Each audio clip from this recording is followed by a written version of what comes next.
네, 우리가 함께 봉독한 출애굽기 4장에는 우리가 참 이해하기 어려운 본문이 하나 나와 있습니다. 그것은 우리만 이해하기 어려운 것은 아니고요. 실제로 성경을 해석하는 학자들까지도 이 얘기가 여기 왜 들어가 있는지를 굉장히 의아해하고 있습니다. 그 말씀은 24절부터 시작되는 모세의 아들이 할례를 받는 사건인데요.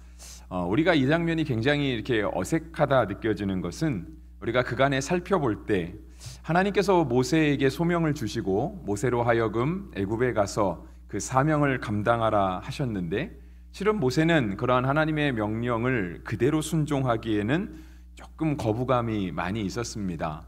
아마 그 일 자체가 굉장히 부담스러웠기 때문에 그러지 않았나라고 하는 생각이 드는데요.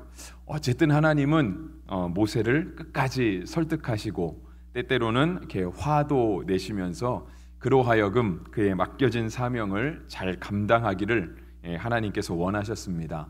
그리고 이제 그를 애굽으로 보내기로 하셨죠. 그리고 모세도 오늘 본문에 보면은 자기도 가겠다라고 결정을 하고 이제는 그의 장인과 헤어지는 장면이 나와 있습니다. 근데 그 장면은 이제 우리가 본문으로 보지는 않았지만 18절 말씀부터 보시면 모세가 그의 장인 이드로에게 돌아가서 그에게 이르되라고 하면서 그가 이제 애굽에 가서 자신의 백성들을 돌아보려고 한다라고 하는 말을 전합니다. 그리고 나서 이제 그 식구들과 헤어지죠. 그리고 그의 아내 십보라와 그에게 있는 두 아들 게르솜과 엘리에스를 데리고 떠나게 됩니다. 물론 오늘 본문에는 그 아들들이 함께 갔다라고 하는 본문은 나와 있지 않고요. 또 두 아들이 갔다라고 하는 본문도 없는데, 하나님께서 그의 아들 게르솜으로 추정되는 그 아들을 할례시키는 장면을 볼 때 아마 아들들이 다 같이 가지 않았을까라고 보고 있습니다. 그런데 이제 이 말씀이 우리에게 되게 당혹스럽게 다가오는 것은 그거죠. 하나님이 정말 억지로 모세에게 소명을 맡기셨습니다. 그래서 모세는 또 어쩔 수 없이 하나님의 말씀에 순종해서 가게 되었는데, 갑자기 하나님이 그렇게 순종하여 애굽으로 가고 있던 모세를 죽이시려고 했기 때문에 그렇습니다. 오늘 24절에 보시면 모세가 길을 가다가 숙소에 있을 때에, 그러니까 아마 이것을 하루 만에 가기는 조금 어려웠던 길이었던 것 같습니다. 그러니까 미디안 광야를 떠나서 애굽으로 가고 있는데 하루는 이제 하룻밤을 묵어 가야 되는 그런 위치에 그런 상황에 있었던 거죠. 그래서 이렇게 쉬고 있는 그때에 갑자기 24절 중간에 보시면 여호와께서 그를 만나사 그를 죽이려 하신지라라고 되어 있습니다. 모세를 설득하기도 하나님께도 굉장히 어려움이 있었고, 또 모세도 순종하기도 어려움이 있었는데, 이제는 일이 잘 돼서 모세가 가서 하나님의 일들을 잘 감당하기만 하면 되는 그러한 상황 속에 갑자기 하나님께서 길을 가고 있는 모세를 죽이려 하셨기 때문에 이것이 과연 무슨 뜻인가라고 하는 그런 의문점이 우리에게 듭니다. 그리고 나서 이어지는 장면은 할례입니다. 그것도 성경에 보면 이제 우리가 가진 한글 성경에는요, 대명사를 아주 명확하게 지시를 해 놓았습니다. 그러니까 여호와께서 그를 만나사 그를 죽이려 하신지라라고 할 때 그 앞에 있는 주어가 모세가 있기 때문에 하나님께서 모세를 죽이시려 하셨나 보다라고 하는 것을 우리가 성경을 통해서 볼 수 있고요. 또 25절에 보시면 십보라가 돌칼을 가져다가 그의 아들의 포피를 베어 그의 발에 갖다 대며 이르되라고 할 때 여기도 역시 대명사가 두 개가 나오죠. 그의 아들과 그의 발에 갖다 대었다라고 하면서 조금은 헷갈리는, 도대체 그가 누군가라고 하는 그런 좀 애매한 부분이 있는데요. 원어로 보면 더 애매한 부분이 있습니다. 그래서 정확하게 누구가 할례를 한 것이냐, 누구의 발에 갖다 댄 것이냐, 이제 이 부분이 학자들마다 번역하면서 조금 어렵게 봅니다. 그런데 뭐 중요한 건 어쨌든 하나님께서 이 애굽으로 향하여 가는 모세를 향해요 다시 할례를 시행했다라고 하는 것이죠.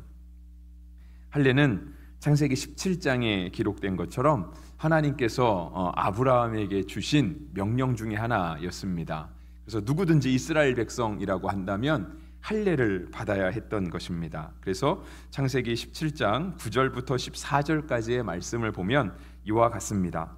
하나님이 또 아브라함에게 이르시되 그런즉 너는 내 언약을 지키고 내 후손도 대대로 지키라.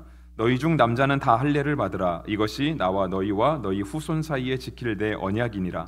너희는 포피를 베어라. 이것이 나와 너희 사이의 언약의 표징이니라. 너희의 대대로 모든 남자는 집에서 난 자나 또는 너희 자손이 아니라 이방 사람에게서 돈으로 산 자를 막론하고 난 지 8일 만에 할례를 받을 것이라.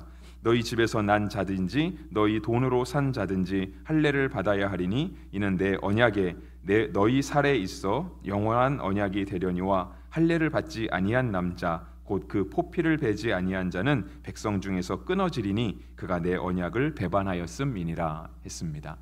그러니까 하나님께서 할례를 굉장히 엄하게 명하셨습니다.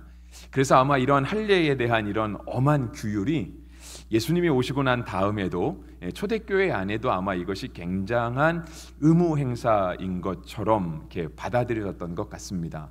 그러니까 좀 전에 살펴본 창세기 17장에 봐도 하나님의 언약이 글로 쓰여 있어서 하나님이 도장을 찍으시고 우리도 도장을 찍어서 그것이 계약서로 존재하는 것이 아니라 하나님이 우리의 몸에다가 우리의 살에다가 직접 언약을 체결하시는 그 증거를 남기신다라고 하는 거예요. 그것이 바로 할례였는데요. 그러니까 이스라엘 백성들 사이에서는 우리가 하나님의 백성이 되었다라고 하는 증거를 몸에 새기는 이 예식 자체가 굉장히 중요하게 여겨졌던 것입니다. 그래서 나중에는 예수님이 오셔서 예수님께서 우리에게 그 복음을 통하여 구원을 받게 하셨음에도 불구하고 많은 유대인들은 그럼에도 불구하고 할례를 받아야 된다라고 생각을 했습니다. 그리고 할례를 받지 않으면 구원을 받은 것이 아니다라고 말할 정도였습니다. 정리를 하고 가자면 할례를 받음으로 해서 구원을 받는 것은 아니죠. 그건 아닙니다. 왜냐하면 할례는 물론 이 당시 고대근동 사람들은 조금 받았던 것 같습니다. 그러니까 특별히 그 가나안 땅에 살았던 사람들, 그 다음에 그 위쪽 그러니까 페르시아 쪽에 살았던, 그러니까 메소포타미아 지역에 살았던 그 사람들도 좀 할례를 받았던 것 같고요. 애굽 사람의 일부도 아마 할례를 받는 그런 전통이 있었던 것 같습니다. 근데 사실상은 그런 특수 지역 몇 군데를 빼놓고는 이렇게 전통적으로 할례를 시행했던 그런 민족들이 많이 없거든요. 그러니까 그러다 보니까 그러면 할례를 받지 않은 사람은 구원을 받지 못한다라고 한다면 이 땅에 존재하는 많은 사람들은 사실상 구원의 대상에서 제외가 될 수밖에 없거든요. 그래서 사실상 할례는 구원과는 아무런 상관이 없습니다. 이것을 갈라디아서에서 바울이 우리에게 명확하게 이야기를 해주었죠. 그러니까 할례나 무할례나 아무것도 아니다. 오직 사랑으로 역사하는 힘뿐이다라고 이야기할 정도였습니다. 그래서 바울은 우리가 지금 주일날 디모데 전서를 보고 있는데요. 그의 영적인 아들이 디모데가 있었거든요. 그러니까 그 디모데 전후서 다음에 나오는 성경이 디도서입니다. 그러니까 디도에게 써보낸 편지예요. 디도 또한 바울에게는 영적인 아들과 같이 굉장히 중요한 존재였는데요. 바울은 디도에게 억지로 할례를 받게 시키지 않았습니다. 그러니까 디도는 할례를 받지 않은 것으로 나와 있거든요.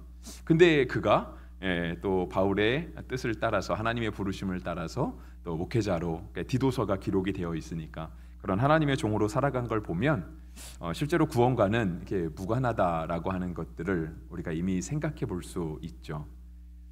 그러면 요즘은 이제 할례는 안 하지만 그러면 우리가 받는 건 이제 세례가 있는데요. 그러면 과연 세례는 또 무엇이냐라고 할 때 실은 세례도 구원과는 아무런 상관이 없습니다.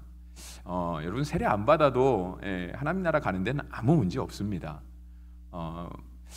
세례는 어쩌면 이렇게 우리가 하나님 앞에 내가 이제 하나님의 백성으로 살겠습니다라고 하는 어떤 이렇게 결혼 서약과 같다라고 말할 수 있습니다.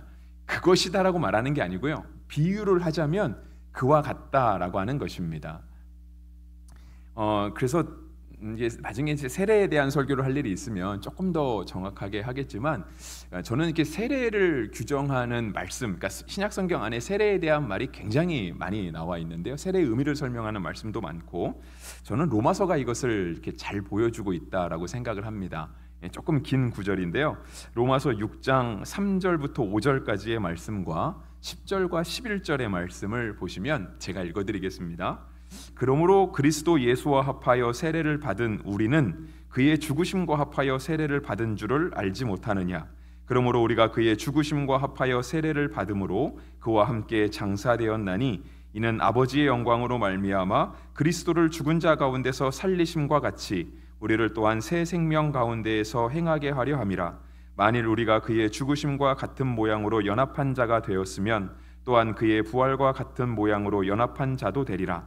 그가 죽으심은 죄에 대하여 단번에 죽으심이요 그가 살아계심은 하나님께 대하여 살아계심이니 이와 같이 너희도 너희 자신을 죄에 대하여는 죽은 자요 그리스도 예수 안에서 하나님께 대하여는 살아있는 자로 여길지어다 했습니다. 그러니까 세례는 우리에게 이러한 의미를 가지고 있습니다. 특히 마지막 11절이 한 문장으로 잘 보여준다라고 생각을 하죠. 그러니까 우리가 세례를 받기로 소망을 하고 우리는 소정의 세례 교육을 받습니다.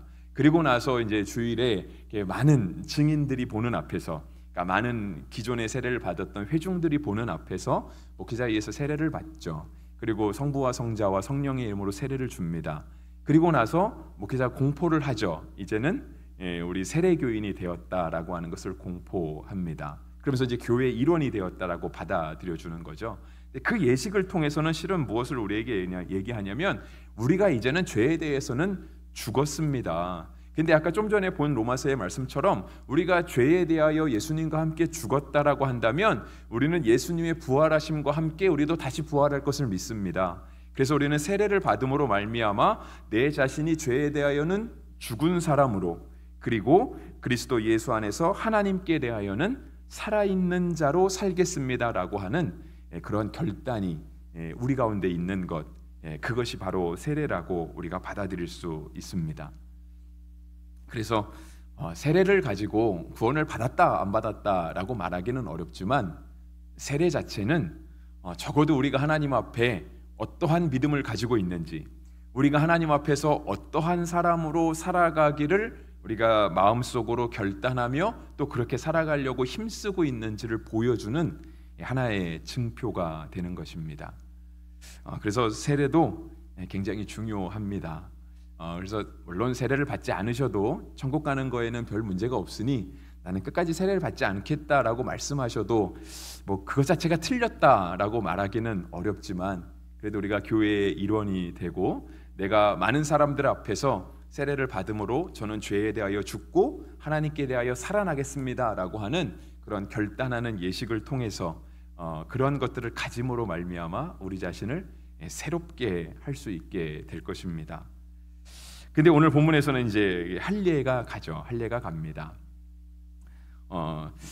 아마 하나님께서 그 자신의 명령을 지금 순종해서 애굽으로 가고 있는 이 모세를 향해 갑자기 할례를 시행하라 하신 것은 어쩌면 우리가 신앙생활하면서 세례를 받지 않아도 우리는 지금은 괜찮지만 우리가 이걸 아주 오래전으로 거슬러 올라가서 예수님 시대에만 해도 할례를 받지 않은 자는 구원과는 무관하다 여기는 그러한 사조가 굉장히 많은 그때에, 그것보다 훨씬 더 과거인 시절이잖아요.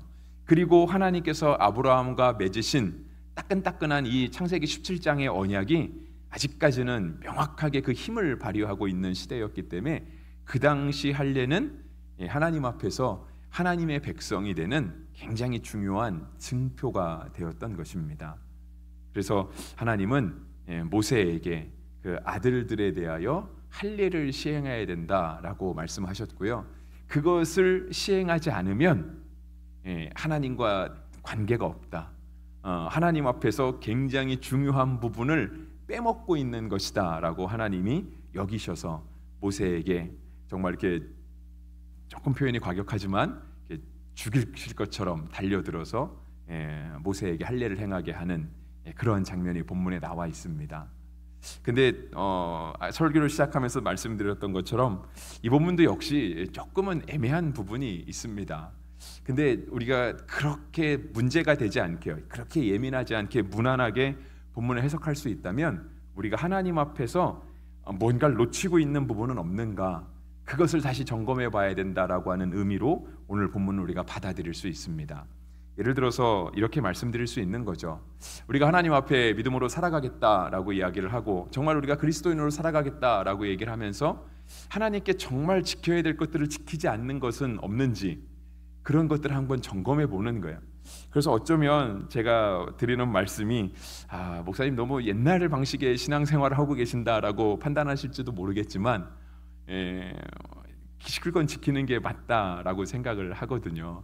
그러니까 지금도 우리 인터넷으로 많은 분들이 예배를 드리시고 계실 거라 생각을 하는데요. 인터넷으로 예배 드려도 괜찮습니다. 괜찮아요. 어쩌면 이제 그런 분들이 더 대단한 분들일 수도 있어요. 왜냐하면 지금 여러분들은 예배당 안에 와 있기 때문에 다 저만 쳐다보셔야 되잖아요. 앞에 보셔야 되거든요. 뭐 간혹 성경을 보실 수도 있고 급하면 다른 걸 보실 수도 있지만 너무 오랜 시간 시선을 다른 데로 돌려두기에는 왠지 우리가 딴짓하는 듯한 느낌이 들어서 그렇습니다. 졸기도 쉽지 않죠. 되게 뭐라 그럴까요? 딱 그렇게 그물 안에 들어온 듯한 그러한 예배자로 우리가 이 자리에 있을 수밖에 없는 거예요. 때때로 우리가 딴 생각을 하고 싶어도요, 아니면 딴짓을 하고 싶어도 보는 눈이 있기 때문에 그렇게 할 수가 없습니다. 그런데 인터넷으로 예배 드리시는 분들은 그렇지 않죠. 자유롭잖아요. 조금 자유롭죠. 복장도 조금 자유롭게 해도 되고 앉아있는 자세도 조금 자유롭게 해도 됩니다. 그런데 그런 분들이 정말 인터넷으로 보이는 화면을 놓고 하나님 앞에 영과 진리로 예배할 수 있다라고 한다면 정말 굉장한 분들이시죠. 대단한 분들인 거예요. 그 누가 옆에서 우리에게 눈총을 주지도 않고 내가 어떤 행동을 해도 그게 그렇게 걸리지 않을 듯한 그런 환경 속에서 하나님과 내가 인터넷이라는 매체를 통해서 만나고 있다, 그 하나님께 예배하고 있다라고 하는 그 정도 신앙을 가졌으면 저는 굉장한 신앙이라고 생각을 합니다. 물론 지금 인터넷으로 예배 드리시는 분들 좀 이렇게 자세도 바르게 하시고 옷도 단정하게 입으시고 커피 옆에 놓고 예배 드리시는 것보다 말씀에 집중하는 게 더 좋다라고 권면드리고 싶기는 하지만 그분들의 자세도 틀린 것은 아니라고 말씀드리고 싶은 거죠. 그런데 만약에 대면 예배가 옳습니까? 비대면 예배가 옳습니까? 라고 저에게 누가 물어본다라고 한다면 저는 주저하지 않고 대면 예배가 옳다라고 말씀드리고 싶습니다. 그러니까 제가 그분들이 틀렸다라고 말씀드린 게 아니고요. 그럼에도 불구하고 우리가 하나님 앞에 예배자로 선다고 할 때 최소한의 것을 지켜야 된다라고 한다면 그건 지켜야 되지 않냐라고 하는 생각이 저한테 있는 거예요. 물론 저와 다른 생각을 가진 목회자가 있을 수 있고요. 우리 예수님의 생각은 또 다를 수도 있습니다. 근데 제가 배운 신앙에서는 저는 그런 것 같아요. 그러니까 오늘 본문에서도 그렇죠. 모세가 꼭 할례를 받아야 될까요?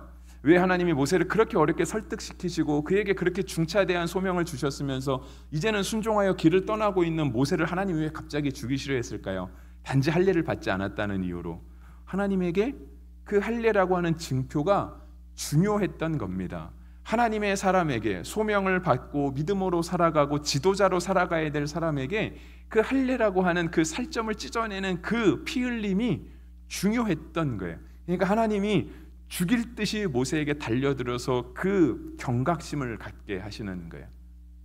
모세에게 이게 굉장한 기억으로 남았을 것 같아요. 그가 나중에 지금부터 모세의 지도자로서의 삶은 시작되는 거잖아요. 어쩌면 모세가 이때 길을 떠나지 않았으면 모세는 정말 미디안 광야에서 평안한 여생을 보냈을 수도 있어요. 근데 지금 하나님의 말씀에 순종해서 감으로 말미암아 바로 앞에 서서 엄청난 또 이적들과 설득들을 해야 됐고요. 그렇게 끌어낸 이스라엘 백성들이 모세의 말을 잘 들어줬던 게 아니잖아요. 늘 모세를 피곤하게 하고 심지어 모세를 죽일 듯이 돌 들고 달려오기도 하고, 그럼에도 불구하고 모세는 가나안 땅에 들어가 보지 못하잖아요. 멀리서 보기만 하고 거기서 생을 마무리해야 되는 그런 인생을 살았거든요. 그런데 그렇게 모세가 그 삶을 살아가면서 정말 많이 포기하고 싶을 때 내가 이거를 왜 선택했을까? 하나님이 나를 왜 부르셨을까? 라고 하는 생각이 들어서 해이해지려고 할 때 아마 오늘의 기억이 모세에게 굉장히 중요한 자극제가 되지 않았을까 하는 거예요. 우리가 순종하기도 했어요. 하나님의 부르심이 있긴 했어요.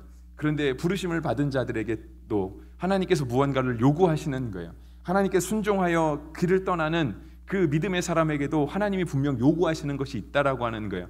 내가 순종했으니 하나님 내가 무엇을 하든지 나에게는 신경 쓰지 마십시오. 하나님 내가 순종하고 봉사하는 것을 감지덕지 하십시오. 봉사의 자의 자세가 아니라고 하는 거예요.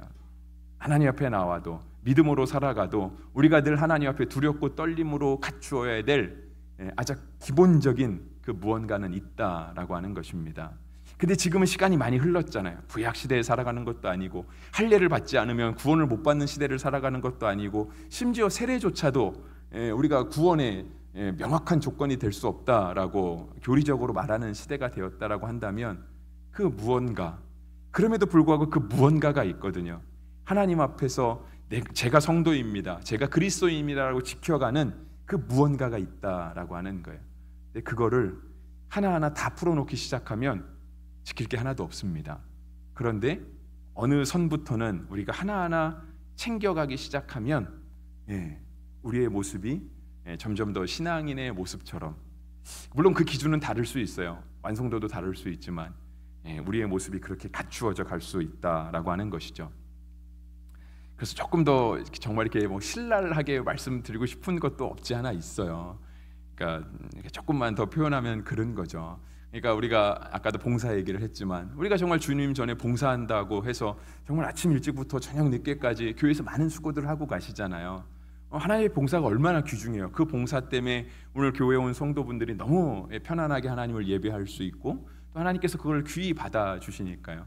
근데 그 봉사의 기본에 어떤 그 자세가 사라져 있다라고 한다면 아주 명확하게 얘기하면 그런 겁니다. 이렇게 친절함이 사라져 있고 미소가 사라져 있고 겸손함이 사라져 있고 내가 맡았으니 이 부분은 내 뜻대로 해야 된다라고 하는 자기 주장들을 한다라고 한다면 사실상은 우리가 봉사자로 살고 있기는 하지만 하나님 앞에 뭔가 굉장한 거를 놓치고 있는 걸 수 있어요.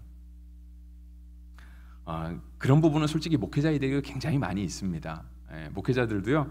그 학교에서 이제 같이 공부한 그 선배 목사님이 그 얘기를 하더라고요. 목사들은 앉아서 예수 믿기가 참 어려워, 그 얘기를 하더라고요. 그러면서 제가 이제 신학을 처음 이렇게 막 시작할 때 이제 그 선배 목사님은 이제 안수를 받으셨거든요. 그러면서 저한테도 얘기를 하더라고요. 그때 이제 전도사로 불렸으니까 정전도사도 이제는 앉아서 예수 믿기 어려울 거야라고 하는 얘기들을 하셨어요. 그러니까 솔직히 예배 인도자도 예배자라잖아요. 그렇죠? 목사도 예배자이고. 근데 목사들이 앉아서 예배 잘 못 드립니다. 자꾸 뭐를 해야 될 것 같은 그런 생각들이 들어요. 뭘 놓치고 있는 건 없는가? 뭐 하나는 더 챙겨야 될 것이 없는가? 물론 그것이 제 유익을 구하는 일은 아니에요. 그것이 예배를 위한 일이기도 하고 교회를 이루기 위한 성도를 위한 일이기도 한데 그 일을 한다는 이유로 실제로 예배 시간 예배 자리에 앉아 있으면서도 머릿속으로는 계속 딴 생각을 하고 있는 거예요. 우리가 이제 여름이 돼서 에어컨 돌리기 시작하잖아요. 에어컨 온도 맞추기가 얼마나 어려운지 모릅니다. 왜냐하면 어떤 분들은 똑같은 온도를 맞춰놔도 춥고요, 어떤 분은 덥거든요. 근데 자꾸 거기에 생각을 뺏겨요. 목회자는 생각 뺏길까요? 목회자도 뺏기죠. 왜냐하면 누가 와서 오늘 예배 드려가면서 목사님 오늘 예배당 너무 추웠어요 라고 하면 그때는 어떻게 해야 되나? 우리 관리자한테 꺼달라고 얘기를 해요. 근데 또 어떤 분은 바로 옆에 와서 목사님 예배당 너무 덥고 냄새나요. 그러면 에어컨 좀 세게 틀어야 되나? 그게 중요한 게 아니잖아요. 그게 중요한 게 아닌데 우리가 자꾸 와서 예배 드린다고 왔다라고 하면서 자꾸 엉뚱한 거를 왜냐하면 남을 섬긴다는 이유로, 교회를 돌본다는 이유로 그런 하는 부분들이 굉장히 많이 있습니다. 그래서 그렇습니다. 그래서 실은 직분자분들이요, 목사를 포함한 직분자분들이 그런 분들 굉장히 조심하셔야 돼요. 오늘 앞에서 찬양 인도하시는 예양 찬양단 정말 매주 이 주중에 와서 찬양하는 게 쉬운 거 아니잖아요. 왜냐면 남들보다 이렇게 퇴근 시간 굉장히 서둘러서 와야 되고요, 저녁 드시기 어렵고. 근데 우리가 앞에 서는 만큼 정말 더 주의해야 될 것들이 많이 있어요. 많은 사람들이 쳐다보고 있기 때문에 그리고 우리가 인도하는 찬양으로 성도들이 같이 하나님을 찬양하기 때문에 앞에 선 찬양 인도자들도요 굉장히 조심해야 될 부분들이 있습니다. 근데 그런 것들이 오늘 본문에서 하나님께서 모세에게 할례를 요구하신 그 무언가를 잃어버리지 말아라, 본질을 잃어버리지 말아라, 하나님 앞에서 정말 그 중요한 무언가를 잃어버리지 말아라 하시는 그 말씀과도 이렇게 일맥상통할 수 있습니다. 그래서 오늘 본문은 우리가 21절부터 보았는데요. 22절에 보시면 그래요. 모세에게 말해요. 넌 바로에게 가서 뭐라고 얘기하냐면 여호와의 말씀에 이스라엘은 내 아들 내 장자라라고 얘기를 하라고 하는 거예요. 그러니까 이스라엘은 내 아들이다. 그것도 첫째가 난 아들이다. 근데 그 당시 첫째가 난 아들, 물론 첫째만 아니라 둘째, 셋째 아들은 다 할례를 행해야 되는 거죠. 그러니까 당연히 모세도 할례를 행해야 되는 것이고요. 그의 아들들도 할례를 행해야 되는 것이 맞는 것입니다. 왜 해야 되나요? 그거 안 되면 안 되나요? 이 당시에는 그걸 따지는 시대가 아니에요. 그 당시에는 그게 곧 본질이자 하나님 앞에 굉장히 가치 있고 의미 있는 일이었습니다. 그래서 그 예수님도 세례를 받으시죠, 그죠? 예수님도 세례를 받으십니다. 근데 예수님 세례 받으실 때 그 세례 요한이 뭐라고 하잖아요. 도리어 내가 예수님 당신에게 세례를 받아야 되는데 어떻게 예수님이 저한테 오셔서 세례를 받으려 하십니까? 모세가 아니 세례 요한이 안 된다고 얘기를 하지만 예수님께서 얘기하시죠. 그렇게 하라고, 그렇게 해서 우리가 주의 뜻을 이루어가는 것이다 라고 예수님 말씀하시거든요. 그러니까 예수님은 하나님이시잖아요. 예수님이 하나님인데 예수님이 세례받을 필요 있을까요? 그분이 우리처럼 아까 로마서의 말씀을 언급하면서 나는 죄에 대하여 죽고 이제 하나님께서 살아있는 자입니다. 우리는 그 고백이 필요하지만 예수님께는 그 결단이 필요하지 않잖아요. 근데 예수님도 이 땅에 사람의 몸을 입고 오셔서 그 사역을 시작하실 때 그 예수님 세례받는 장면이요, 예수님이 시험 받으시는 장면보다 더 앞에 위치하고 있습니다. 그분의 공생애를 시작하실 때 예수님도 챙기셔야 될 것들을 챙겼다라고 하는 사실을 우리가 꼭 기억하면서, 우리가 그거 있잖아요. 이렇게 우리가 전쟁터에 싸우러 가면서 전쟁에 필요한 무기만 들고 가야지, 전쟁에 필요 없는 거 치렁치렁 달고 가면 전쟁할 수 없잖아요. 그러니까 그런 걸 점검할 걸 점검하고 끊어낼 걸 끊어내고 구비해야 될 것들을 구비하는 그런 성도가 되어야 할 것입니다. 우리가 두 번째로 바라볼 것은 그 다음에 있는 말씀입니다. 그래서 이제는 그 아들의 할례를 행하게 되고요. 이제는 정말 이렇게 애굽에 들어갔습니다. 애굽에 들어갔어요. 그랬더니 이제 27절에 여호와께서 아론에게 이르시되, 그러니까 하나님께서 모세를 잡아서 죽이려 하시고 그 아들의 할례를 행하고 있는 그 장면 속에 하나님은 또 다른 곳에 가서 하나님의 일을 하고 계시는 거예요. 그것은 무엇이냐면 아론에게 가시는 거예요. 그래서 그에게 말씀하세요. 하시는 말씀이 뭐냐면 광야에 가서 모세를 맞으라 하심에 그가 가서 하나님의 산에서 모세를 만나 그에게 입맞추니라고 되어 있습니다. 그러니까 모세가 이렇게 일을 준비하고 오잖아요. 지도자로서 준비가 되는 과정 속에 오고 있을 때 하나님께서는 그 길을 미리 예비하고 계시는 거예요. 아론이 필요하잖아요. 왜냐하면 모세는 말 못한다고 자기가 얘기하니까, 나는 입이 뻣뻣하고 혀가 둔한 자라고 얘기하니까 하나님이 얘기하잖아. 네 형 아론이 있지 않느냐, 그가 말 잘하는 거 내가 알고 있다 라고 하나님께서 얘기하셨잖아요. 그래서 모세가 오고 있을 때 하나님께서 미리 아론을 준비시키십니다. 가서 모세를 맞으라고 하는 것이죠. 그래서 28절에 이제 모세가 그의 형 아론을 만났습니다. 그래서 모세가 여호와께서 자기에게 분부하여 보내신 모든 말씀과 여호와께서 자기에게 명령하신 모든 이적을 아론에게 알리니라 했습니다. 그러니까 그간 하나님과 대화를 나누었고 하나님 안에서 보았던 이적들을 그가 그의 형 아론에게 다 이야기를 해 줍니다. 그리고 나서 이제 모세는 아론과 한 편이 되죠. 한 마음 한 뜻이 됩니다. 물론 순서적으로 그러니까 혈통적으로는 아론이 위였고 모세가 다음이었지만 실제로 그 다음부터 등장할 때는 항상 모세가 더 지도자로 등장을 하고 아론이 이제 그 수행자로 같이 이제 동역자로 이렇게 나타나게 되는데요. 아론이 모세와 뜻을 맞춰서 합력하여 갑니다. 어쩌면 아론은 우리가 모세가 하나님의 그 소명을 받는 장면이 지금 굉장히 길게 기록이 되어 있잖아요. 많은 거부 과정들이 있었음에도 불구하고 간신히 모세가 이제 설득이 돼서 오는 그런 장면들이 길게 기록되어 있는 반면 아론은 너무 간단합니다. 아마 아론은 27절에서 나타난 하나님의 그 한마디, 가서 모세를 맞아라, 라고 하는 그 한마디의 소명 속에 아마 아론은 이렇게 하나님의 뜻을 이렇게 수긍한 것 같아요. 그리고 모세가 와서 그간에 있었던 일들을 얘기해 주었을 때 그 말을 듣고 큰 거부감 없이 그게 모세의 편에서 함께 설 수 있었던 것 같아요. 근데 모세라고 해서 아론이라고 해서 역할이 작은 건 아니잖아요. 왜냐면 아론도 계속 모세 옆에서 바로의 그 황제를 만나야 되잖아요. 그 백성들 앞에 서야 되고 이스라엘 백성들 앞에서 리더 역할을 해야 됐거든요. 근데 왜 중요한 건 아론이 모세와 함께 팀워크를 이룬다는 거예요. 같은 팀이 되었다라고 하는 거예요. 또 이렇게 모세와 아론과 한 팀을 이루는 사람들이 있습니다. 29절에 모세와 아론이 가서 이스라엘 자손의 모든 장로를 모으고 아론이 여호와께서 모세에게 이르신 모든 말씀을 전하고 그의 앞에서 이적을 행하니 31절 같이 한번 읽어보겠습니다. 31절 뜹니까? 네. 31절 같이 한번 읽어보겠습니다. 시작. 백성이 믿으며 여호와께서 이스라엘 자손을 찾으시고 그들의 고난을 살피셨다 함을 듣고 머리 숙여 경배하였더라. 아멘. 백성들까지도요. 이스라엘 장로들뿐 아니라 백성들까지도 모세가 와서 해준 말, 그리고 미리 아론과 함께 팀을 이뤄서 아론과 가서 함께했던 모든 말들을요 백성이 다 받아들여 주었습니다.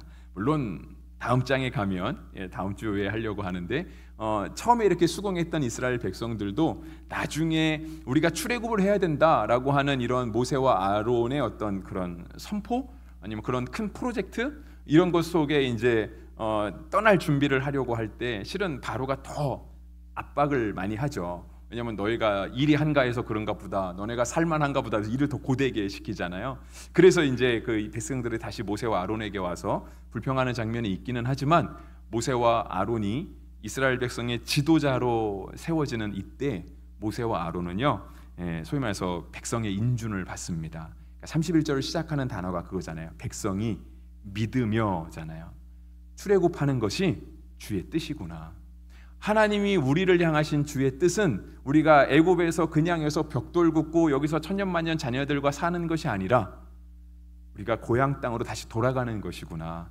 그리고 그것을 지금 모세와 아론을 중심으로 하여서 출애굽을 하라고 모세와 아론을 우리의 지도자로 세우셨구나라고 하는 사실을요 백성이 믿으며라고 하는 이 한 말 속에 그들이 그것을 인준해 준 거예요. 그러니까 공동체의 인정을 받게 된 것입니다. 모세가 그 앞에 할례 받는 장면에서 그가 하나님 앞에 지도자로 서기 위하여서 놓치고 있는 것들 반드시 챙겨야 되는데 챙기지 못한 것들을 할례로 점검을 했다라고 한다면은요 모세는 또 지도자로 서기 위해서 백성의 인정을 받을 필요가 있었습니다. 만약에 백성이 인정이 없었다라고 한다면 모세와 아론이 수많은 기적을 일으킨다 한들 그 많은 이스라엘 백성들을 끌고 나가기가 어렵잖아요. 뒤에 보면 끌고 나간 그러니까 출애굽한 인원이 60만 명이 넘었거든요. 6명만 끌고 가려도 어렵잖아요. 그 학교에서 그 논문 쓸 때 우리 공부하시는 분들 논문 쓸 때 그 석사 논문은 이렇게 심사위원이 3명이잖아요. 여러분 공부하신 분들 계실 테니까 3명만 설득하면 석사학위를 받을 수 있습니다. 그러니까 교수님 근데 이제 그분들이 교수라고 하는 게 조금 어려움이 있어서 그렇죠. 박사는 5명만 설득하면 됩니다. 근데 그분들이 다 박사예요. 다 교수. 그쪽에서 아주 왕성하게 활동하고 있는 분들이라 그분들을 설득하는 게 쉽지 않아서 그렇지 숫자적으로는요 3명, 5명만 설득하면 학위는 받습니다. 근데 모세가 60만을 데리고 와야 되는 거예요. 그들에게 모세가 인정받지 않았다라고 한다면 모세가 그들을 데리고 출애굽을 하기가 쉽지 않았을 것입니다. 근데 사실상 이러한 분위기는요, 이러한 모습은 오늘날 교회에서도 마찬가지입니다. 목사도 마찬가지잖아요. 저도 그렇고, 우리 또 장로님들도 그렇고, 우리 권사님들도 그렇고, 공동체의 인정을 받는 과정이 필요해요. 이러한 인정은 어떻게 보면 그거는 민주적인 절차 아닌가요? 그건 성경의 절차라기보다는 그냥 우리가 어떤 이 사회 안에 우리 인간 사람이 모여 있으니까 우리 교회도 사회잖아요. 똑같은 회자를 쓰니까 그러니까 교회도 사회적인 성격을 띠니까 그래서 우리가 어쩔 수 없이 하는 거 아닌가요? 그렇게 받아들일 수도 있지만 실제로는 그렇지 않다라고 하는 거예요. 그러니까 공동체의 인정이 반드시 필요해요. 일하기 위해서는. 다른 말로 하면 무엇이냐면 오늘 우리가 하나님의 일꾼으로서 일하고자 한다면 오늘 여러분 마음속에 내가 하나님을 사랑하고 정말 교회를 사랑하고 내가 성도를 섬기고 싶고 교회를 섬기고 싶고 내가 맡은 그 어느 한 구석에서 교회를 세워가고 싶다라고 한다면 공동체의 인정을 받는 과정이 필요하다는 겁니다. 그 얘기는 가서 득표수를 받으라는 얘기, 투표해갖고 뭐 하라는 그 말씀이 아니고요. 오늘 내가 감당하려고 하는 일이 교회를 세워가는 일인가라고 하는 거예요. 그냥 이것이 나 좋아서 하는 일, 근데 나도 좋은데 하나님도 좋고 교회도 좋더라 그러면 참 좋죠. 그런데 내가 하고 있는 일이 그냥 사람들은 별로 안 좋아하는데 그냥 나 혼자 하고 있는 일이다. 그거는 사실상은 교회에 큰 힘은 안 될 수 있습니다. 어쩌면 이렇게 때때로는 이렇게 분란을 일으킬 수도 있어요. 예를 들면 그거예요.